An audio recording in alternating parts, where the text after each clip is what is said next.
சிறகடிக்க ஆசை சீரியலோட upcoming episode என்னன்னு பார்க்கலாம். இங்கே விஜயா மனோஜை நினச்சி அழுதுட்டு இருக்கிறதெல்லாம் பார்த்துட்டு முத்துவுக்கும் மீனாவுக்கும் ரொம்பவே பேரதிர்ச்சியாக இருக்குது. என்னதான் இருந்தாலும் மனோஜ் இப்படி என் அம்மாவை எதிர்த்து பேசினதே இல்லை, அவமானப்படுத்தினதும் இல்லை. என் அம்மா பேச்சை மட்டும்தான் கேட்பான். ஆனால் இப்போ என்னடானா என் அம்மா ஒன்று சொல்கிறாங்க, இந்த மனோஜும் கொஞ்சம் கூட என் அம்மாவை மதிக்கிறதே இல்லையே, அப்படி என்னதான் நடக்குதுன்னு புரியல அப்படின்னு யோசிக்கிறாரு முத்து. இப்படி பேசிகிட்டு இருக்கும்போது மீனா சொல்கிறாங்க, பரவாயில்லைங்க, ரோகிணி மாதிரி இல்லாமல் ரோகிணியோட ஃப்ரெண்டு இங்கே தெளிவாக முருகனை விரும்பினதுனால முருகன் கல்யாணத்துக்கு முன்னாடியே வீடெல்லாம் பார்த்து வச்சிருக்காரு, வீடெல்லாம் வாங்க போகிறாரு. கேட்கவே ரொம்ப சந்தோஷமாக இருக்குல்ல. வித்யாவுக்கு நம்ம 2 பேர் மூலமாக இப்படி ஒரு நல்ல வாழ்க்கை கிடைச்சதுன்னு நினச்சி எனக்கு ரொம்ப சந்தோஷமாக இருக்குன்னு சொல்ல, உடனே முத்துவும், நான் தான் மீனா சரியாக ஒழுங்காக படிக்கலை, இங்கே கல்யாணத்துக்கு முன்னாடி எதை பற்றியும் யோசிக்காமல் பொறுப்பே இல்லாமல் இருந்துட்டேன். இப்போ கூட பாரு, நமக்குன்னு ரூம் கூட இல்லை.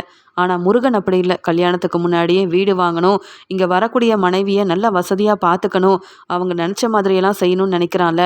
முருகன் மாதிரிலாம் நான் இல்லைன்னு நினைக்கும் போது எனக்கே ரொம்ப அசிங்கமாக தான் இருக்குது.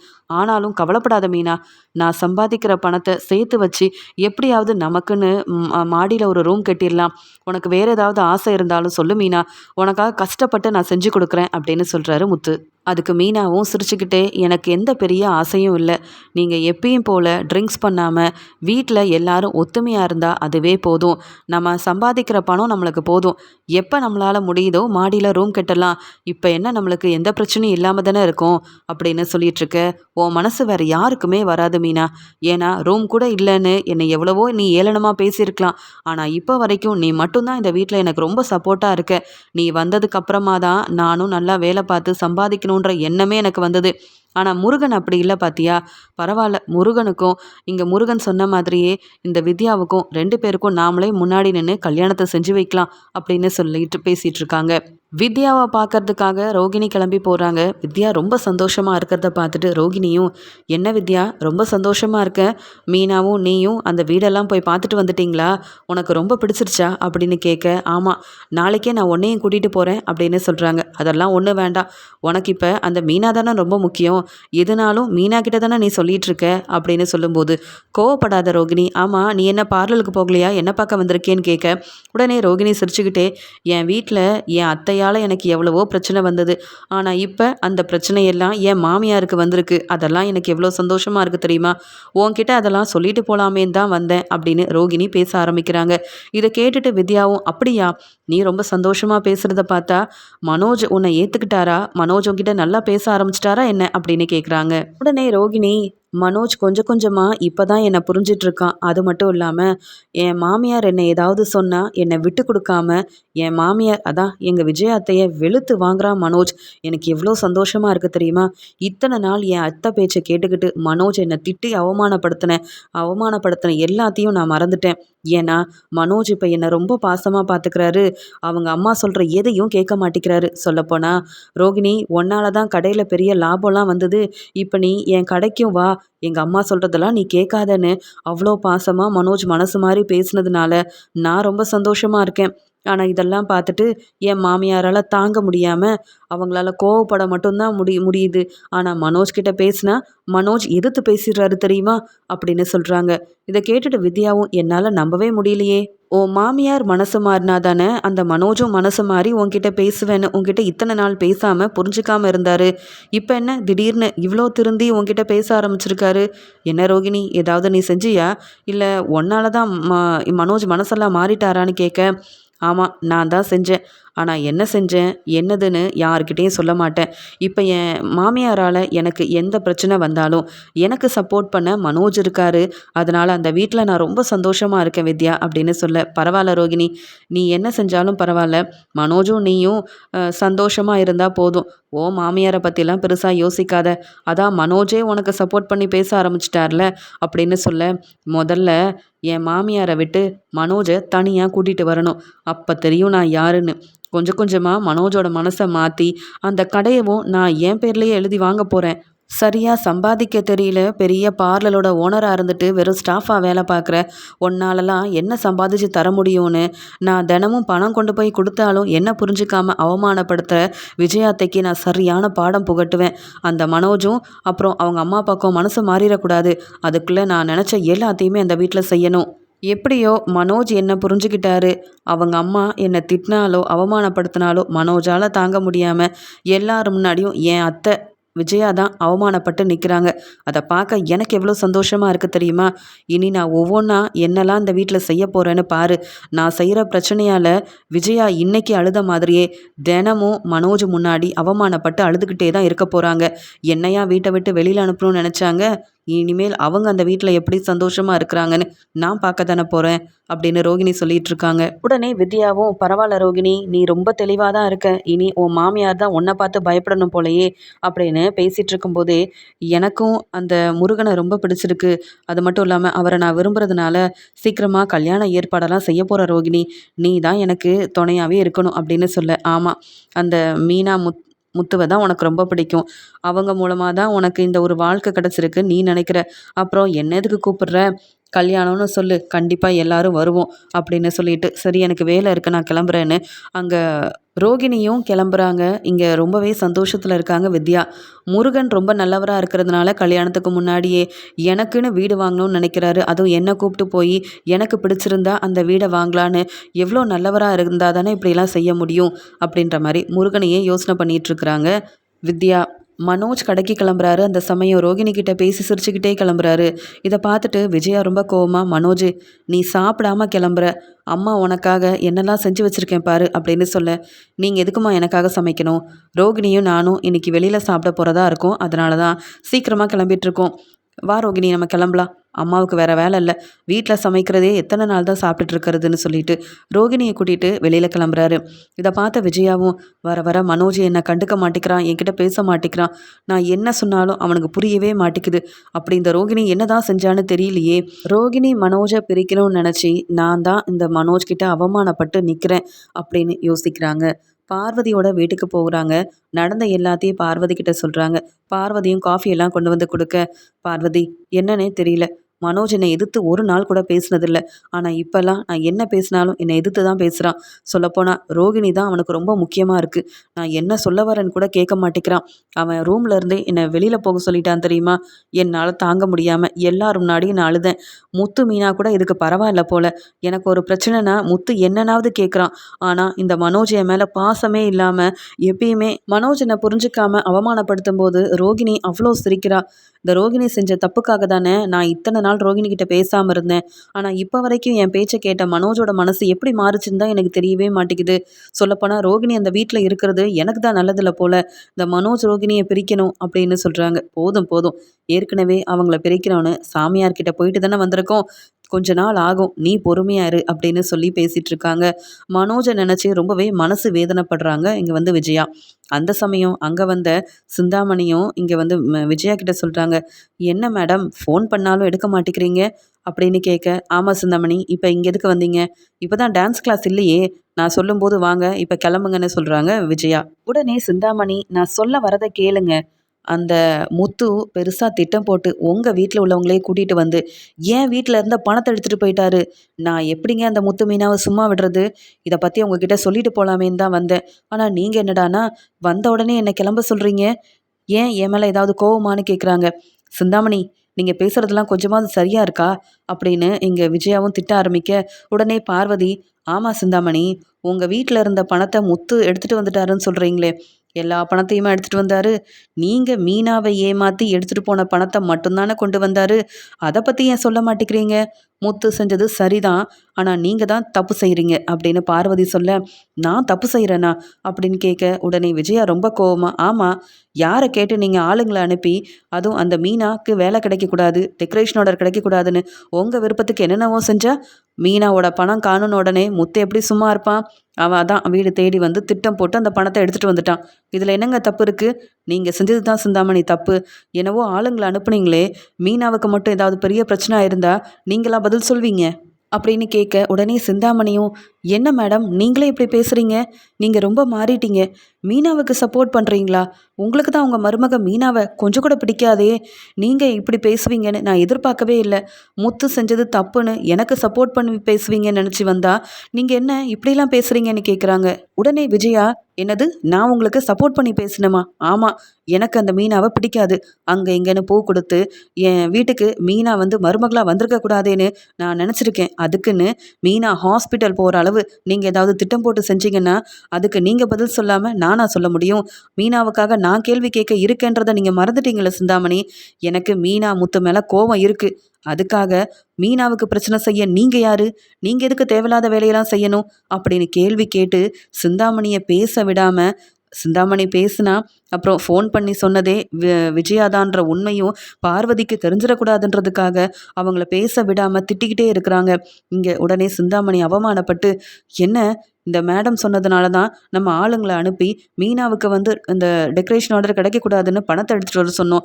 இப்போ அவங்க பையன் முத்துவுக்கும் இந்த மருமக மீனாவுக்கும் சப்போர்ட் பண்ணுறாங்க. என்ன அவமானப்படுத்தி பேசுகிறாங்களேன்னு ரொம்ப கோபமாக பார்க்குறாங்க சிந்தாமணி. உடனே விஜயா சிந்தாமணி கிட்ட, என்னதான் இருந்தாலும் முத்துவோட மனைவி மீனா ஏன் மருமக, அவளுக்கு உங்களால் இனி எந்த பிரச்சனையும் வரக்கூடாது. உங்களுக்கு திறமை இருந்தால் டெக்கரேஷன் ஆர்டரை நீங்களே வாங்கிக்கோங்க. அதுக்குன்னு மீனா வழியில் தலையிடுறது, மீனா வேலை செய்யக்கூடாதுன்னு, மீனாவுக்கு பிரச்சனை செய்கிறதுன்னு ஏதாவது செஞ்சால் நான்லாம் பார்த்துட்டு இருக்க மாட்டேன் சிந்தாமணி. இனி நீங்கள் பார்வதி வீட்டுக்கு டான்ஸுக்காக வர வேண்டாம். இனி டான்ஸ் கிளாஸில் நீங்கள் டான்ஸ் கிளாஸ்க்குன்னு வரவும் வேண்டாம். நீங்கள் இந்த வீட்டு பக்கமே வராமல் உங்கள் வேலையை மட்டும் பாருங்கள். உங்களால் மீனாவுக்கு பிரச்சனை வர நான் தான் எல்லாரும் முன்னாடியும் அவமானப்பட்டு நிற்க வேண்டிய நிலைமை வந்துருமோன்னு எனக்கு பயமாக இருக்குது. எல்லாரும் என்ன சந்தேகப்படுறாங்க. அது மட்டும் இல்லை, இங்கே என் மருமக மீனா அவளுக்கு தெரிஞ்ச வேலையை செஞ்சு சம்பாதிச்சிட்ருக்கா. அதில் நீங்கள் மட்டும் இல்லை, வேறு யார் பிரச்சனை செஞ்சாலும் நான் மீனாவுக்கு தான் சப்போர்ட் பண்ணுவேன். நீங்கள் செஞ்சது பெரிய தப்பு. சொல்லப்போனால் முத்து உங்கள் வீட்டுக்கு வந்து உங்களை ஏமாற்றி பணத்தை எடுத்தது மட்டும் இல்லாமல் போனா போதுன்னு உங்களை சும்மா விட்டுருக்கானேன்னு சந்தோஷப்படுங்க. இதே முத்துவோட இடத்துல நான் இருந்திருந்தா நீங்கள் செஞ்ச தப்புக்கு உங்களை நான் சும்மா விட்டுருக்க மாட்டேன். மீனாவுக்கு பிரச்சனை செஞ்சுட்டு ஏதோ நீங்கள் தப்பு செய்யாத மாதிரியே வந்து பேசிகிட்டு இருக்கிறீங்க. எனக்கு நீங்கள் பேசுகிற எதுவுமே பிடிக்கல. முதல்ல பார்வதி வீட்டுக்கு இனி வராதீங்க. இங்கேருந்து கிளம்புறீங்களா அப்படின்னு விஜயா வெளுத்து வாங்கிடுறாங்க சிந்தாமணியை. என்றைக்கும் இல்லாமல் விஜயா மீனாவுக்கு சப்போர்ட் பண்ணி பேசுறது மட்டும் இல்லாமல் சிந்தாமணி மூலமாக இனி மீனாவுக்கு எந்த பிரச்சனையும் வரக்கூடாதுன்னு மீனா மேலே பாசமாகவும் அக்கறையாகவும் பேசி இங்கே சிந்தாமணியை திட்டி வெளியில் அனுப்புனதெல்லாம் பார்த்துட்டு பார்வதி ரொம்ப சந்தோஷப்படுறாங்க. இது நம்ம விஜயாவா? விஜயாவா இப்படி பேசுகிறா? மீனாவை பார்த்தாலே விஜயாவுக்கு பிடிக்காது. அப்படி நல்லா சமைச்சு கொடுத்து பொறுப்பாக இருக்கிற மீனாவை இத்தனை நாள் விஜயா புரிஞ்சுக்கலன்னு நினச்சேன். ஆனால் இன்னைக்கு சிந்தாமணியை வெளுத்து வாங்கி தன்னுடைய மருமக மீனாவுக்காக விஜயா இப்படிலாம் பேசுவான்னு கேட்க ரொம்ப சந்தோஷமாக இருக்குன்னு பார்வதி இங்கே இவங்க 2 பேரும் பேசிகிட்டு இருக்கிறதெல்லாம் பார்த்து சந்தோஷப்படுறாங்க. அவமானப்பட்ட சிந்தாமணி கோவத்தில் வெளியில் கிளம்புறாங்க. உடனே விஜயாவும், பாரு பார்வதி, இந்த சிந்தாமணி என்ன பேச்சு பேசுகிறாங்கன்னு சொல்ல, உடனே பார்வதியும், நீ பேசின பேச்செல்லாம் கேட்க எனக்கு ரொம்ப சந்தோஷமாக இருக்குது விஜயா. நீ மீனாவுக்கு சப்போர்ட் பண்ணியிருக்க. அது மட்டும் இல்லாமல் மீனா உனக்கு பிடிக்காதுன்னு எனக்கு தெரியும். ஆனால் இன்னைக்கு என்ன, மீனா மேலே உனக்கு ரொம்ப பாசம், முத்துவை விட்டு கொடுக்காம பேசியிருக்கியே அப்படின்னு கேட்குறாங்க. உடனே விஜயாவும், வேற என்ன செய்ய சொல்கிற? என்னதான் இருந்தாலும் இந்த சிந்தாமணி மீனாவுக்கு பிரச்சனை கொடுத்துருக்கவும் கூடாது, ஏன் முன்னாடி முத்துவை தப்பாக பேசியிருக்கவும் கூடாது. அந்த கோவத்தில் தான் இப்படியெல்லாம் பேசிட்டேன். ரொம்ப ஆசையாக மனோஜ் தான் என் பையன் அப்படின்னு அவனுக்கு தேவையான எல்லாத்தையும் ஒவ்வொன்றும் செஞ்சேன். ஆனால் இப்போல்லாம் மனோஜனை மதிக்கிறதில்ல. ஆனால் முத்துவும் மீனாவும் நான் எவ்வளவோ அவமானப்படுத்தி இருந்தாலும் அவங்க 2 பேரும் என்னை நல்லா தான் பார்த்துக்கிறாங்க. எனக்கு தேவையானதெல்லாம் செய்கிறாங்க. என்னதான் மீனா வந்து முன்னேறக்கூடாது, சம்பாதிக்கக்கூடாதுன்னு நான் நினச்சாலும் மீனா யார்கிட்டையும் என்னை விட்டு கொடுத்ததில்ல. என் மாமியார் இப்படிலாம் செய்கிறாங்கன்னு என்னை பற்றி தப்பாக பேசினதும் இல்லை. அப்படி இருக்கிறவங்களுக்கு சப்போர்ட் பண்ணாமல் இந்த சிந்தாமணிக்கு சப்போர்ட் பண்ணிகிட்டு இருக்கிறதெல்லாம் தப்புன்னு நான் நல்லாவே புரிஞ்சுக்கிட்டேன். அதனால தான் யாருக்கும் முத்து மீனாவை விட்டு கொடுக்கக்கூடாதுன்னு நினச்சேன். அது மட்டும் இல்லை, இந்த சிந்தாமணி யாரோ தானே, ஆனால் முத்து என் பையன், மீனா என் மருமக. அவங்கள எப்படி நான் எல்லாரும் முன்னாடி விட்டு கொடுக்க முடியும்? முத்து செஞ்சது தப்பே இல்லை. சிந்தாமணி செஞ்ச தப்புக்கு தான் என் முன்னாடி அவமானப்பட்டு பதில் பேச முடியாமல் கிளம்பி போயிருக்காங்க. பார்வதி, இனி சிந்தாமணி என்னை பார்க்க வரணும்னு நினச்சாலும் இந்த வீட்டுக்கு வர விடாத. இனி அவங்க டான்ஸ் கிளாஸுக்கும் வரக்கூடாது. புரியுதா பார்வதின்னு சொல்ல, உடனே பார்வதியும், நீ மனசு மாறினதே போதும். இனி சிந்தாமணி இந்த வீட்டு பக்கம் உங்ககிட்ட பேசணும்னு வந்தாலும் நான் வீட்டுக்குள்ளே விடமாட்டேன். போதுமா? எப்படியோ உன் மருமக மீனாவை நீ வந்து புரிஞ்சுக்கிட்ட, அது வரைக்கும் போதும்னு சொல்ல, பெருசாக புரிஞ்சுக்கிட்டேன்னு சொல்ல முடியாது. ஆனால் மீனாவை யார்கிட்டயும் நான் விட்டு கொடுக்கக்கூடாது அப்படின்னு மட்டும் தெரிஞ்சுக்கிட்டேன் அப்படின்னு சொல்லிட்டு இருக்காங்க. இதை பார்த்துட்டு பார்வதி நினைக்கிறாங்க, இதெல்லாம் முத்து மீனாவுக்கு தெரிஞ்சா எவ்வளோ சந்தோஷப்படுவாங்க. விஜயா இப்படி மனசு மாறுவான்னு நான் எதிர்பார்க்கவே இல்லையே அப்படின்னு யோசிக்கிறாங்க. இங்கே முருகன் முத்துவை பார்க்கறதுக்காக வராரு. உடனே அண்ணே அதானே அந்த வீட்டுக்காக முன்பணம் கொடுக்கணும்னு சொன்னேன்ல, நான் தனியாக போய் கொடுக்க முடியாது. எங்கள் அண்ணனை கூப்பிட்டேன், சவாரி இருக்குன்னு கிளம்பிட்டாரு. நீங்கள் தானே எனக்கு எல்லாத்துக்கும் உதவி செஞ்சுருக்கீங்க. நீங்கள் வந்தால் முன்பணத்தையும் கொடுத்துட்டு சாவியவும் வாங்கிடலாம்.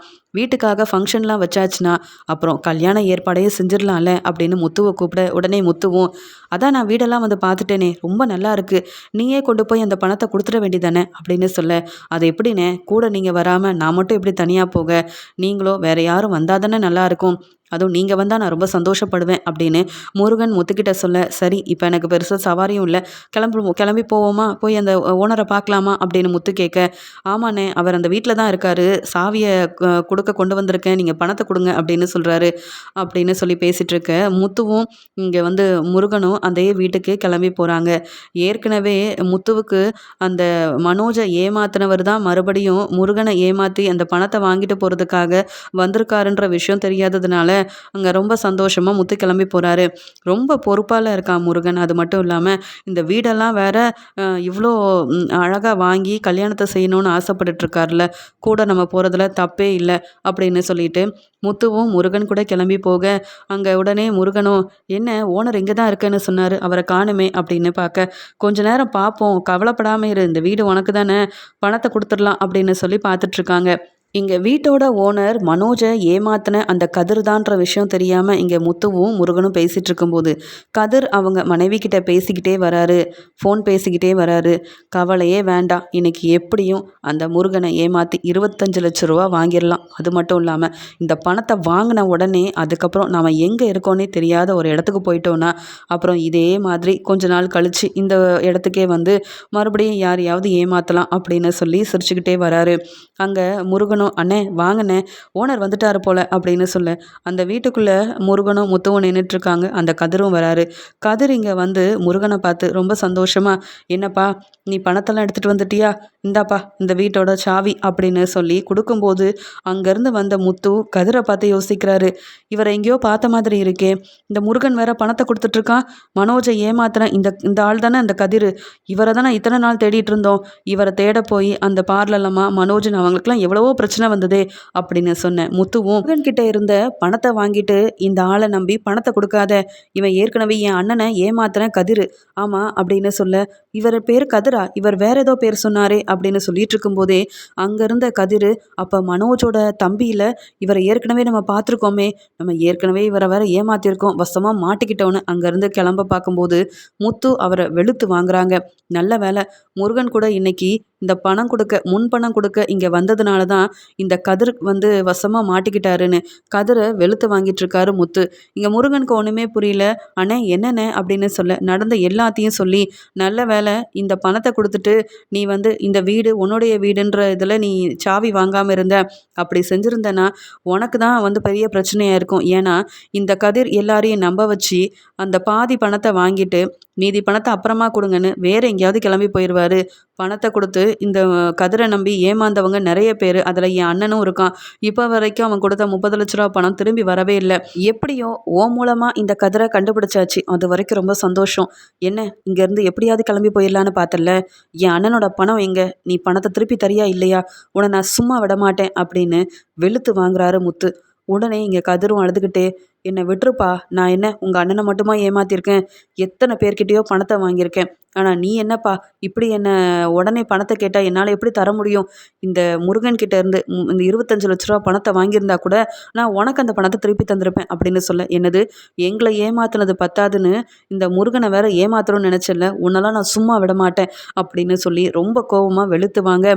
உடனே கதிரும், முத்து என்னை விட்டுருப்பா, இப்போ என்ன அந்த மனோஜோட 30 லட்ச ரூபா பணம் வேணும் அப்படி தானே, நான் எப்படியாவது திருப்பி கொடுத்துட்றேன், இப்போ என்ன விடு அப்படின்னு சொல்ல, எங்க நான் உங்களை விட்டுட்டு அப்புறம் எங்கே என்ன கண்டுபிடிக்கிறது, இப்போவே உங்கள் வீட்டுக்கு என்னை கூட்டிகிட்டு போங்க, பணத்தை கொடுங்க, அப்படி இல்லையா போலீஸ்கிட்ட வசமாக மாட்டி விட்டுருவேன், மறுபடியும் இப்படி ஒரு வேலையை நீங்கள் செய்யவே முடியாது, நீங்களும் உங்கள் மனைவியும் சேர்ந்துக்கிட்டு எல்லாரையும் ஏமாற்றிட்டுருக்கீங்க, இப்படி எத்தனை பேரை ஏமாற்றிட்டுருக்கீங்க, உங்களை நம்பி இனி ஏமாற நான் தயாராகவே இல்லை. இப்போ நீங்கள் பணத்தை கொடுக்கல அவ்வளவுதான் அப்படின்னு முத்து ரொம்ப கோவமாக பேச, உடனே சரி தம்பி என் கூட வாங்க அப்படின்னு முத்துவை கூட்டிகிட்டு இங்கே கதிர் ஒரு இடத்துக்கு கிளம்புறாரு. அங்கே போன அந்த கதிரும் இங்கே நிறைய சேர்த்து வச்சுருக்க பணத்தில் இருந்து 30 லட்ச ரூபா பணத்தை முத்துக்கிட்ட கொடுத்துட்டு, எப்படியோ நான் உங்களை ஏமாத்தினேன், என்னை கண்டுபிடிப்பீங்க, இந்த பணத்தை என்கிட்ட இருந்து திரும்பி வாங்குவீங்கன்னு நான் எதிர்பார்க்கவே இல்லை. பரவாயில்ல, நான் எத்தனையோ பேரை பார்த்துருக்கேன், எனக்கு எப்படி சம்பாதிக்கணும்னு தெரியும், அதான் பணத்தை கொடுத்துட்டேன்ல, இப்பயாவது என்னை விடுங்க அப்படின்னு சொல்லும்போது முத்து சொல்கிறாரு, அது எப்படி முடியும், போலீஸ்கிட்ட மாட்டி விட்டால் கூட பணம் இல்லைன்னு சொல்லி ஏமாத்துவீங்கன்னு தெரியும், அதனால தான் பணத்தை கொடுத்தா உங்களை ஒன்றும் செய்ய மாட்டேன்னு நான் பொய் சொன்னேன், இப்போ நான் போலீஸ்கிட்ட மாட்டி விடலாம்ல அப்படின்னு போலீஸ்கிட்ட இங்கே கதிரை கண்டுபிடிச்சி பணத்தை வாங்கின முத்து எங்கள் அண்ணனை ஏமாத்துனது இந்த கதிர் தான் அப்படின்னு வசமாக மாட்டி விட்டுடுறாங்க. இங்கே போலீஸும் கதிரை வந்து வெளுத்து வாங்குறாங்க. முத்துவுக்கு பணம் கிடச்ச சந்தோஷத்தில் வீட்டுக்கு கிளம்பி போக, எப்பயும் போல் மனோஜ் ரோகிணியால் ரொம்பவே சோகமாக இங்கே இருக்கிற விஜயாவை பார்த்துட்டு, என்னம்மா அப்பா எங்கன்னு கேட்க, ஏன் முத்து உங்கள் அப்பா கிட்ட தான் பேசுவியா, என்கிட்டலாம் பேச மாட்டியான்னு ரொம்ப சந்தோஷமாக சிரிச்சுக்கிட்டே கேட்க, என்ன அம்மா என்கிட்ட பேசவே மாட்டாங்க, என்கிட்ட அதுவும் சிரிச்சுக்கிட்டே பதில் சொல்கிறாங்க, என்னன்னு தெரியலையே அப்படின்னு. மீனா இங்கே வா, வீட்டில் யார் யாரெல்லாம் இருக்காங்களோ எல்லாரையும் கூப்பிடு மீனா, ஒரு சந்தோஷமான விஷயத்த சொல்ல போகிறேன் அப்படின்னு சொல்ல, என்னங்க என்கிட்ட முதல்ல சொல்லுங்களேன் அப்படின்னு மீனா கேட்க, அதெல்லாம் ஒன்றும் இல்லை, இத்தனை நாள் எங்கள் அப்பா கஷ்டப்பட்டுட்டு இருந்தாங்க, எங்கள் அப்பாவுக்குன்னு ஒரு விஷயம் தேடி வந்திருக்கு தெரியுமா அப்படின்னு சொல்லும்போது, இங்கே வீட்டில் ரவி ஸ்ருதின்னு எல்லாரும் வந்து நிற்கிறாங்க. மீனாவும் விஜயாவும் ரொம்ப சந்தோஷமாக இருக்கிறத பார்த்துட்டு, இங்கே என்ன நடக்குதுங்க அப்படின்னு கேட்க, அண்ணாமலை வந்த உடனே முத்து கொண்டு வந்த அந்த பணத்தை அண்ணாமலை கிட்டேயும் கொடுக்குறாரு. இதை பார்த்துட்டு அண்ணாமலை, என்ன முத்து இவ்வளோ பணம் கொண்டு வந்து கொடுக்குற, யாருடைய பணம் அப்படின்னு கேட்க, உங்கள் பணம் தான்ப்பா,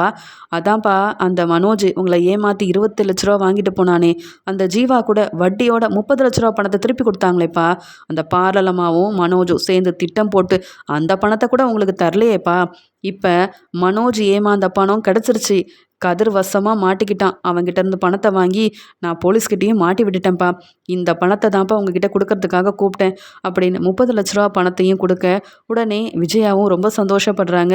அண்ணாமலை உடனே அந்த பணத்தை விஜயா கிட்ட கொடுக்குறாங்க. உடனே ரோகிணி சிரிச்சுக்கிட்டே, பார்த்தீங்களா முத்து புத்திசாலித்தனமாக பணத்தை வாங்கிட்டாரு மனோஜ், உங்கள் அம்மா கிட்ட தான் பணம் இருக்குது, நீங்கள் சிரித்து பேசி எப்படியாவது உங்கள் அம்மா மனசை மாற்றி அந்த பணத்தை மட்டும் வாங்கிட்டீங்கன்னா அப்புறம் நம்ம சந்தோஷமாக பெரிய வீடே வாங்கிடலாம், வேற வீடு வாங்கி இங்கேருந்து கிளம்பிடலாம் அப்படின்னு சொல்கிறாங்க ரோகிணி. உடனே மனோஜும், அம்மா கொடுங்கம்மா, என்னம்மா அந்த பணத்தை நீங்கள் வச்சிட்ருக்கீங்க, அது என்னுடைய பணம் தானே அப்படின்னு சொல்ல, இங்கே விஜயா மனோஜை பார்த்து முறைச்சிக்கிட்டே, எது உன்னுடைய பணம், நீயா கொடுத்த அந்த பணத்தை, இல்லை இந்த பணத்தை நீ கண்டுபிடிச்சியா, 2 பேரும் ஏமாந்து போய் வந்தீங்க, இப்போ வரைக்கும் பெருசாக திறமையாக இந்த பணத்தை கண்டுபிடிக்கல, முத்து தான் இந்த பணத்தை கண்டுபிடிச்சிருக்கான், சொல்லப்போனால் இந்த பணம் எல்லாத்தையும் முத்துக்கிட்ட கொடுக்கணும், ஆனாலும் உங்கள் அப்பாவை நீ ஏமாத்திருக்கல, அந்த பணத்தை திருப்பி கொடுத்துட்டியான்னு கேட்குறாங்க விஜயா. உடனே ரோகிணியும், ஆண்டி என்ன இப்படி பேசுகிறீங்க, நாங்கள் திருப்பி தராமையாக போயிடுவோம், இந்த வீட்டில் தானே இருக்கோம், மனோஜுக்கு இந்த பணம் ரொம்ப முக்கியம், கடையில் நிறைய பிரச்சனை இருக்குதுன்னு சொல்கிறாங்க, நீ வந்ததுலேருந்தே மனோஜோட வாழ்க்கையில் பிரச்சனை தான், நீ எதுக்கு இதில் தலையிடுற, நான் உன்கிட்ட பேச விரும்பல ரோகிணி அப்படின்னு சொல்லிட்டு, இங்கே அண்ணாமலையும், என்ன விஜயா இப்படி பேசுகிற, பணம் கிடச்ச உடனே மனோஜுக்கு தான் கொடுக்கணும்னு நீயே மனோஜுக்கு ரொம்ப சப்போர்ட் பண்ணி பேசியிருக்க, அதுக்காக தான் இந்த பணத்தை உன்கிட்ட கொடுத்தேன்னு சொல்ல, வேண்டாங்க மனோஜுக்கெலாம் இந்த பணத்தை கொடுக்க வேண்டாம், அவனே சம்பாதிச்சு அவன் கடையை அவனே பார்த்துக்கிட்டோம், உங்களை இந்த மனோஜ் ஏமாத்தினால அவனுக்கு எதுக்குங்க இந்த பணத்தை கொடுக்கணும், நீங்கள் வச்சுக்கோங்க, இந்த பணம் உங்கள் பணங்க, கண்டிப்பாக மனோஜும் ரோகிணியும் சம்பாதிச்சு அவங்க ஏமாத்தின அந்த 27 லட்ச ரூபா பணத்தை தரப்போகிறதில்ல, அப்போ இந்த பணம் உங்கள் பணம் தானே, உங்கள் பணம் இல்லைன்னா இந்த மனோஜ் கடையோட ஓனர் ஆயிருப்பானா, ஏன் இந்த ரோகிணி அவள் அப்பா கிட்ட இருந்த பணத்தை வாங்கிட்டு வந்து கொடுத்து ஓனராக்குனா, இல்லையே, என்னை 2 பேரும் என்னைக்கு மதிக்கலையோ இவங்களுக்கு இனி என்னால் எந்த உதவியும் செய்ய முடியாது, என்னால் இவங்களுக்கு எந்த ஒரு நல்லதும் நடக்கவே நடக்காது, முத்து எவ்வளோ கஷ்டப்பட்டிருந்தா இந்த பணத்தை கொண்டு வந்திருப்பான், முத்துவோட அருமை பெருமை தெரியாமல் இவங்க 2 பேரும் என்னவோ இந்த பணம் தன்னுடைய பணம்னு பேசிகிட்டு இருக்காங்க, இந்த பணம் உங்கள் பணம் தாங்க, இதை நீங்கள் முத்துவுக்கு கொடுங்க, இல்லை ரவிக்கு கொடுங்க, என்ன வேணாலும் செய்யுங்க, ஆனால் இந்த மனோஜுக்கு மட்டும் கொடுக்கவே கொடுக்காதீங்கன்னு சொல்லி விஜயா ரொம்ப கோவமாக பேசிட்டு, முத்து நீ எவ்வளோ கஷ்டப்பட்டு இந்த பணத்தை வாங்கிட்டு வந்திருப்பேன்னு தெரியும், மீனா இங்கே வாமா, இங்கே முத்துவுக்கு சாப்பாடு எல்லாம் செஞ்சு வச்சிட்டியா, நீ இன்னைக்கு வா முத்து, நானே உனக்கு சாப்பாடெல்லாம் பரிமாறுறேன் அப்படின்னு முத்துவை ரொம்ப பாசமாக கூட்டிகிட்டு போய் மீனா செஞ்சு வச்ச சாப்பாடெல்லாம் இங்கே முத்துவுக்கு கொடுக்குறாங்க. உடனே முத்துவும், நீங்களா இது வரைக்கும் சாப்பிட்டுட்டியா முத்துன்னு கூட கேட்டதில்ல, என்னையும் மீனாவையும் அவங்களுக்கு கொஞ்சம் கூட பிடிக்காது, இப்போ என்ன மனோஜை திட்டுறீங்க, என்ன நான் என்கிட்ட நல்லபடியாக பேசிகிட்டு இருக்கீங்க. அப்பா இதெல்லாம் உண்மைதானா, எனக்கு ஒன்றுமே புரியல அப்படின்னு சொல்லும்போது இங்கே விஜயா கண் கலங்கி அழுகுறாங்க. நான் தான் யார் நல்லவங்கன்னு புரிஞ்சுக்காம இப்படி எனக்கு என்ன எதிர்த்து பேசுகிற எல்லாருக்கும் சப்போர்ட் பண்ணிட்டு இருந்தேன். யாரெல்லாம் ரொம்ப நல்லவங்கன்னு நினச்சனோ அவங்க எல்லாரும் என்னை ஏமாத்திட்டாங்க முத்து. ஆனால் நீ அப்படி கிடையாது. இதுவரைக்கும் நேர்மையா வேலை செஞ்சு, நல்லா நேர்மையா சம்பாதிக்கணும்னு நெனச்சிருக்க. தேவையில்லாம என்னை எதிர்த்து பேசினதில்ல. என்னை அவமானப்படுத்தினதே இல்ல. எனக்கு ஒரு நல்ல பையனா தான் இதுவரைக்கும் இருந்திருக்க. என்ன உன் அருமை புரியாம, மீனாவையும் நான் சரியா புரிஞ்சுக்காம, உங்க 2 பேரையும் ஏத்துக்காமயே இருந்துட்டேன். இனி என் மருமகனா அது மீனா தான். எனக்கு பிடிச்ச என் பையனா அது நீ தான் முத்து. இன்னைக்கு சாப்பிடு. நாளைக்கு உனக்கு என்ன தேவைன்றத நான் பார்த்து சமைச்சு குடுக்குறேன். உனக்கு ஒரு நல்ல அம்மாவா நான் இருந்ததே இல்ல. ஆனா, நீ எனக்கு எல்லாம் தேவையானதெல்லாம் பார்த்து பார்த்து செஞ்சிருக்க. என்ன நீ விட்டு குடுத்ததில்ல. இப்படி ஒரு பையன் தான் எனக்கு வேணுமே தவிர்த்து, என்னை ஏமாத்துற யாரும் எனக்கு வேண்டவே வேண்டான்னு ரோகிணி மனோஜ பார்த்து சொன்னது மட்டும் இல்லாம, அந்த பணத்த அண்ணாமலை கிட்ட குடுத்துட்டு, முத்து மீனாவ எல்லார் முன்னாடியும் புகழ்ந்து பேசுறாங்க விஜயா. என்ன இந்த விஜயா இப்படி மனசு மாறி முத்து மீனா கிட்ட சந்தோஷமா பேசுறாளேன்னு அண்ணாமலை நினைக்க, இதெல்லாம் பார்த்துட்டு தாங்க முடியாத ரோகிணி, மனோஜ்னு 2 பேருக்கும் விஜயாவ பார்க்க அவ்வளோ கோவம் வருது.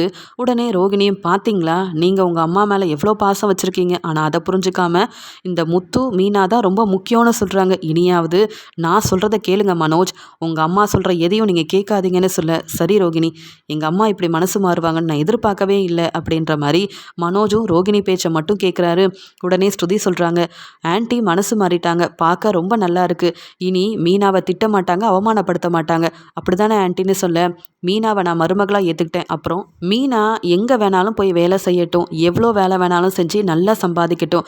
மீனா இனி டெக்கரேஷனோட செய்யக்கூடாது, பூ கொடுக்க போகக்கூடாதுன்னு என்னைக்கும் சொல்லி அவமானப்படுத்த மாட்டேன். அதே மாதிரி முத்துவையும் நான் புரிஞ்சுக்கிட்டேன் அப்படின்னு சந்தோஷமா இங்க கண் கலங்கிக்கிட்டே முத்துவை பத்தி நல்ல விதமா பேசி முத்துவுக்கு சாப்பாடெல்லாம் கொடுத்துட்டு இருக்கிறத பார்த்துட்டு முத்துவும் மீனாவும் பதில் பேசாம கண் கலங்கி போய் நிற்கிறாங்க. இப்படி விஜயாத்த மனசு மாறுவாங்க, என் வீட்டுக்காரரை மகனா ஏற்றுப்பாங்க, என்னை பற்றியும் புகழ்ந்து பேசுவாங்கன்னு நான் எதிர்பார்க்கவே இல்லையே அப்படின்னு மீனா ரொம்ப சந்தோஷத்தில் இருக்கிறாங்க. உடனே மனோஜ் இதை பார்த்துட்டு ரொம்ப கோவமாக விஜயா கிட்ட, என்னம்மா இது, முத்து மீனாவை ஏற்றுக்கிட்டதா சொல்லி இவ்வளோ சந்தோஷமாக பேசுகிறீங்க, என்ன உங்களுக்கு பிடிக்கவே இல்லையா, அது என்னுடைய பணம், திருப்பி கொடுங்கம்மா அப்படின்னு கேட்கும்போது, எது உன்னுடைய பணம் மனோஜ், இது என்ன நீ சம்பாதிச்ச பணமா, உங்கள் அப்பா பணத்தை நீ திருப்பி கொடுக்கவே இல்லைன்றத மறந்துட்டியா, அது மட்டும் இல்லை, முத்துவுக்கு இந்த பணம் கிடைச்ச உடனே ஒன்றை மாதிரி ஏமாத்தாம அந்த பணம் கிடைச்ச சந்தோஷத்தில் அந்த பணத்தை கொண்டு வந்து உங்கள் அப்பா கிட்ட கொடுத்தானே, அந்த மாதிரி நீயும் உண்மையை மறைக்காம ஜீவா கொடுத்த பணத்தை எங்ககிட்ட கொண்டு வந்து கொடுத்துருந்தா உனக்கு தேவையான எல்லாத்தையும் நாங்கள் செஞ்சுருப்போம். ஆனால் நீயும் ரோகிணியும் எங்களை ஏமாற்றி உங்கள் அப்பாவுக்கு வர வேண்டிய பணத்தை தராமல் ஏமாத்துனீங்க. ஆனால் முத்து உன்னை மாதிரி ஏமாத்தலை, நேர்மையாக இருந்தான். அதனால தான் முத்து மீனாவோட நல்ல குணத்தை நான் புரிஞ்சுக்கிட்டேன். இனி என்கிட்ட நீயும் ரோகிணியும் பேசவே கூடாது, புரியுதா அப்படின்னு மனோஜ் ரோகிணியை அவமானப்படுத்தி பேசுகிறாங்க விஜயா. விஜயா மீனா முத்துவுக்கு சப்போர்ட் பண்ணி இப்படி பேசினதுனால ரோகிணிக்கும் இங்கே மனோஜுக்கும் விஜயா மேலே மட்டும் இல்லாமல் மீனா மேலேயும் முத்து மேலேயும் ரொம்பவே கோவம் வருது. ஆனால் எதுவுமே செய்ய முடியாமல் தலை குனிஞ்சு நிற்கிறாங்க. இது எல்லாத்தையும் பார்த்த அண்ணாமலை ரொம்ப சந்தோஷப்படுறாரு. பரவாயில்ல, விஜயா இப்படி மனசு மாறுவான்னு எதிர்பார்க்கல. இப்பயாவது மீனா முத்துவோட அருமை பெருமை என்னன்னு விஜயாவுக்கு புரிய வந்ததே நல்லது தான் அப்படின்னு நினைக்கிறாரு அண்ணாமலை.